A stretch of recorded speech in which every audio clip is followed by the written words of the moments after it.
నిష్ట కలిగిన ఆవిడ స్పృహ లేకుండా పడిపోయింది. ఎందువల్ల అలా?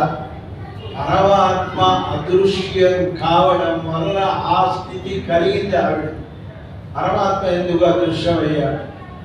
భగవానుడు కూడా కొన్నింటిని మనకు విశేషంగా అనుగ్రహించాలి అనుకున్నప్పుడు ఆ వైభవం తాను చూపించదలచినప్పుడు సాధారణమైన వాటి నుంచి దూరం చేస్తాడు. శాస్త్రం యస్య అనుగ్రహం ఇచ్చామి, నారద మహర్షికి చెబుతాడు పరమాత్మ, నేను ఎవరిని అనుగ్రహించాలి అనుకుంటానో తస్య విత్తం హరామ్యహం, వాడికి సంబంధించిన సంపదను కొంత కొంత దూరం చేస్తాడు. చేస్తే ఏమవుతుంది? చివరికి వాడు మళ్ళీ పరమాత్మ వద్దకి చేరు. లేకపోతే వీడు ఏమంటాడు? ఇంద్ర లోకంలోకి వెళ్ళిన నహుషుడు ఏదో యజ్ఞాలు యాగాలు చేశాడు కనుక ఆయన ఇంద్ర పదవిలో కూర్చోబెట్టి, ఏదైనా ఇక్కడికి వచ్చావు ఏంటి? ఓ యజ్ఞం చేశాను కనుక ఆ పుణ్యఫలం ఇక్కడ నన్ను కూర్చోబెట్టింది అన్నాడు. హాపీను అని కింద పడిపోయాడు. చేసిన పుణ్యం చెప్పుకోకూడదు. వాళ్ళ 10,000 మందికి దానం చేశాం అన్నామనుకోండి, అప్పటితోటి ఆ సమాప్తం. పరమాత్మ సంపద 10 మందికి ఇచ్చే అదృష్టం కలిగించాము, ఇది భావించాలి. హంసగాడు ఇంటి ముందరికి వచ్చి అడుక్కోవడం. మంజీయరు స్వామి చెప్తారు, ఎవరి భిక్షకాః అటన్ భిక్షాం యాచన్. హంసగాడు ఇంటి ముందరికి వచ్చి అడుగుతూ ఉన్నాడు అంటే వాడొక రహస్యం మనకు చెప్తూ ఉన్నాడు. ఏమండి, నేను గత జన్మలో బాగా ఐశ్వర్యవంతుడిని, ఎవరికి ఏమి పెట్టనవ్యునా, నాకు ఈ గతి వచ్చింది, శిక్షతే అంటారు. నారద మహర్షి ఒకసారి ఒక ఆయన వాళ్ళ ఇంటికి వస్తే ఆయన ఏదో చిన్నపాటి కూరగాయలలో ఒక పొట్లకాయ ఉంది. ఆయన ఆ పొట్లకాయను ఆయనకు దానం చేసి, స్వామి ప్రస్తుతం ఇదే ఉంది అని ఇచ్చాడు. ఇచ్చిన తర్వాత ఆయన అనుగ్రహం వల్ల కొంతకాలానికి అష్టైశ్వర్యం కలిగింది. ఆయన కలిగినాక మళ్ళీ నారద మహర్షి వచ్చాడు. వచ్చిన తర్వాత ఒక్క పొట్లకాయకి ఇంత ఐశ్వర్యం వస్తే పొట్లకాయల సంచుల నిండా నింపి ఆయనకి ఇచ్చాడు అని అడుగుతాడు వాడు. స్వామి ఆనాడు ఒక్క పొట్లకాయ ఇస్తే అంతకు ఇంత ఇచ్చావు కదా, ఇప్పుడు ఇంత ఇస్తున్నాను, దీనికి ఎంత ఇస్తావు అంటే, నారద మహర్షి అంటే జ్ఞాన ప్రదాత.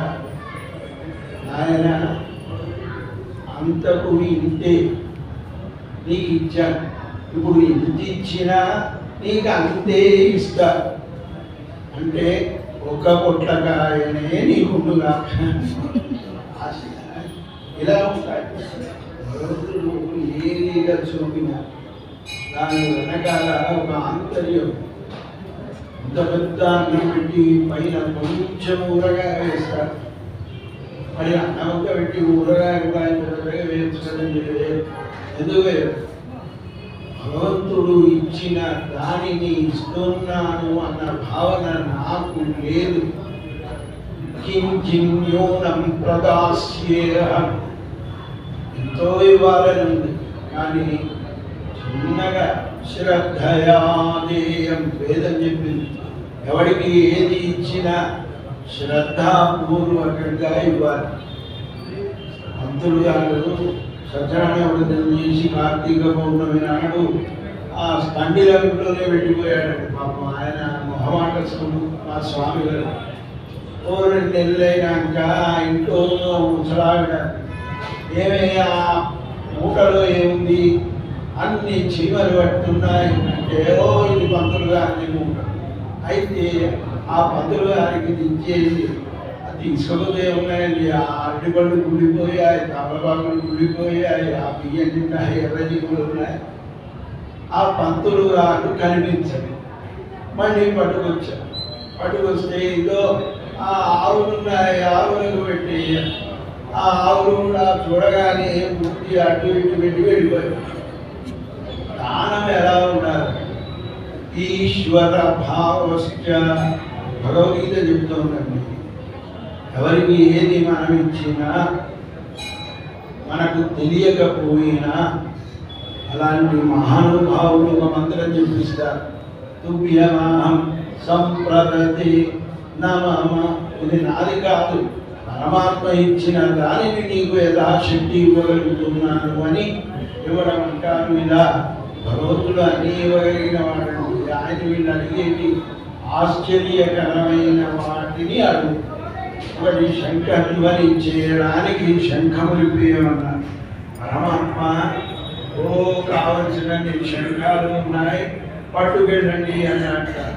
అయ్యో పరమాత్మ ఆ శంఖం కాదు, మరి ఏ శంఖం? శంఖం అంటే తెల్లనైన.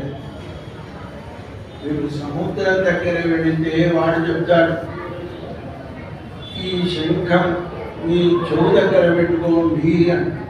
పెట్టుకుంటే అందులో నుంచి ఓ మరి వినబడుతుంది అని. అసలు వినబడే ఓంకారం మనం విన్న చోట గాలి వస్తూ ఉంటే అందులో నుంచి వెలువడిన ఓంకారం. దాన్ని 10,000 ముద్దాడు. ఓహో అని మన ఇంటికి తెచ్చుకున్నాక సౌండ్లు ఎదిగి అలాంటి కపట శంఖములు కాదు. సద్ఘోష మహాభారత యుద్ధంలో పరమాత్మ యొక్క పెదవుల మధ్య ఉంటూ నిరంతరం ఆధార మాధుర్యాన్ని రోలిన శంఖం కావాలి. అలాగే పరమాత్మ ధారక పోషకమైనవి అంటారు. పోయి పాడుడైన వేషాల పెరుంపరయే రక్త విశాలమైన తప్పెట. వైశాల్యం ఎందుకంటే అంత విశాలంగా ఉంది. ఎందుకు ఆ వైశాల్యము అంటే ఆ తప్పెట వాయించే వాళ్ళు ఇలా గుండెకు పెట్టుకొని తప్పెటను వాయిస్తారు. అంటే కాయిక వాచిక మానసికంగా పరమాత్మ జ్ఞానం ఉండాలి అని అడగడం.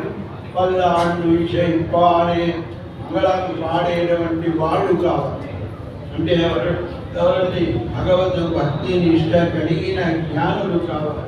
పెరియాడు వారు కోల విడక్కి మంగళ దీప రేఖ. మంగళ దీపం అంటే మహాలక్ష్మి. భగవంతుడు ఇస్తాను అనగానే మీ ఆవిడను మాకు ఇచ్చేయండి, మీ శంఖాలు మాకు ఇవ్వండి.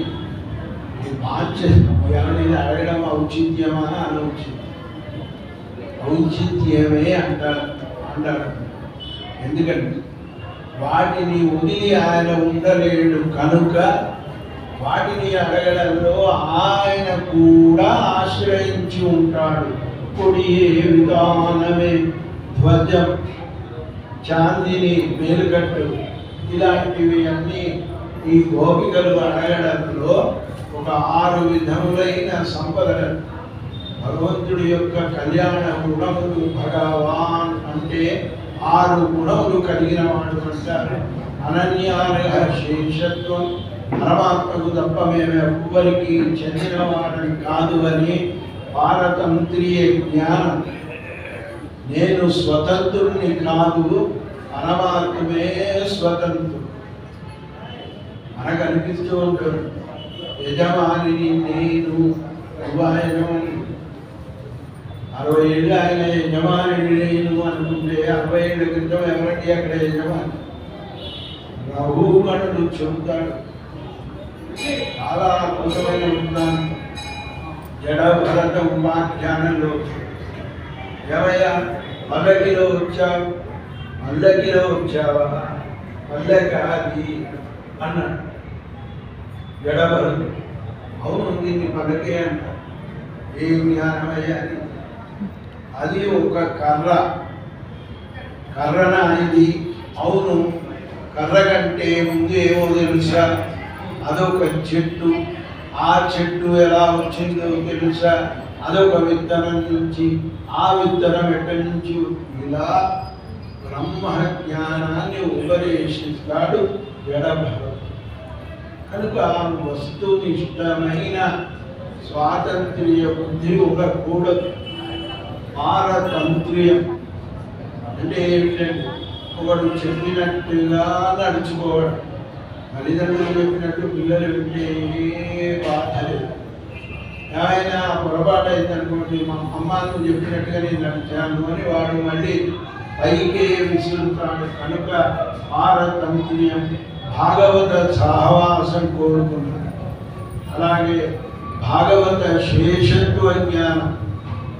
ఈ సంపద అంతా పరమాత్మ వినియోగానికి ఉపయోగపడవలసిన భగవత్ కైంకర్యం, భగవంతుడి సేవలో ఉండడం. ఎలా ఉంటుందంటే భగవత్ సేవలో కైంకర్యం. చిరంజీవ స్వామి వారి సన్నిధిలో ఆంతరంగిక కైంకర్య పనులు ఉంటారు, బాహ్య కైంకర్య పనులు ఉంటారు. పాపం ఆంతరంగిక కైంకర్య పనులు ఎప్పుడు ప్రసాదం ఉంచుకుంటారో తెలియదు, ఎప్పుడు నిద్రిస్తారో తెలియదు.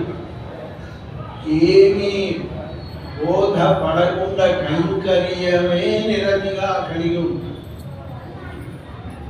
ఆ కైంకర్య నిష్ట, ఆంతరంగిక కైంకర్య నిష్ట మాకు కలగాలి. పరమ అంటే ఏమిటి అర్థం? ప్రకృతిలో ఉండే వాటి మీద మా మనస్సు లగ్నం కాకుండా ఉంచమని కోరికలు కోరుతూ, ఈ అనుభవంలో మనకు కొన్ని వ్యామోహాలు మనకు కూడా ఉంటాయి. ఏమిటి? మమ, నాది, నాకు చెందింది అన్న ఒక వ్యామోహం మనకు ఉంటుంది. పరమాత్మ వ్యామోహం ఏమిటంటే అందరూ నా వారు. ఇది పరమాత్మ వ్యామోహం.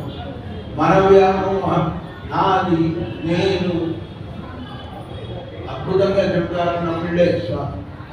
వ్యక్షరస్తు భవే మృత్యు మమ అనుకున్నావా?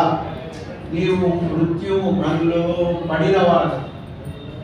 నమమ అనుకున్నావనుకో అమృతత్వాన్ని పొందుతావు. ఆచార్య కటాక్షంతో పరమాత్మ విగ్రహాన్ని పొందుతావు అంటూ ఇవాళ పాశురంలో ఒక చిన్న పదం. ఈ పాశురానికి వైభవాన్ని అందించిన పదం ఆడి నిలయాయర్. భగవంతుడు వడభద్రశాయిగా దర్శనం. వడభద్రశాయి శ్రీవిల్లిపుత్తూరులో అమ్మ ప్రతినిత్యం స్వామిని సేవిస్తూ ఈ పాశురమును 30 అక్కడ విజ్ఞాపనం చేస్తూ భగవద్ గుణ అనుభవం లోకానికి అందించిన మహనీయుడు.